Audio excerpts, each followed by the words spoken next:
নীলা, হ্যাঁ ম্যাডাম। তোর ডিউটি শেষ, আজকের পর থেকে তোকে আর কাজে আসতে হবে না। এই নে তোর টাকা। কিন্তু ম্যাডাম, নে ধর, এখন থেকে ওর সব কাজ আমরাই করবো। নীলাকে কাজ ছাড়িয়ে দিলাম, ওর থাকলেই সমস্যা। শুনতে পারে একটু ডাক্তার আঙ্কেল আসছে, ইঞ্জেকশনটা দেওয়া হলে টেনশন। এবার তুমি দেখবে আমার খেলা, তোমার ছেলে কি করতে পারে। এই না হলে আমার ছেলে। কোথায় যাচ্ছ? আঙ্কেল আপনার কাছে যাচ্ছিলাম। কি হয়েছে?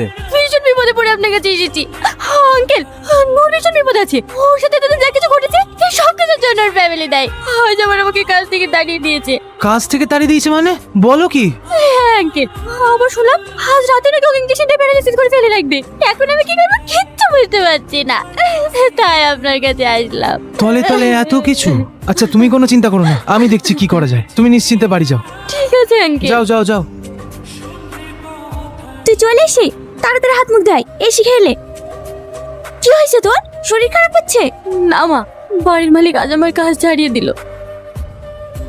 তাতে আমার কোনো দুঃখ নাই মা, কিন্তু আমি যে ছেলেটা দেখভাল করতাম সে এখন মৃত্যুর মুখে। কি হয়েছে ওর?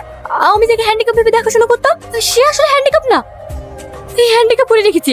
আমি ওকে সুস্থ করে তুলছিলাম বলে আমাকে কাজ থেকে তাড়িয়ে দিল। কি বলছিস তুই? হ্যাঁ মা, ওকে আমি কি করে বাঁচাবো তাই ভাবছি। যা করি হোক ওকে আমাকে বাঁচাতে হবে।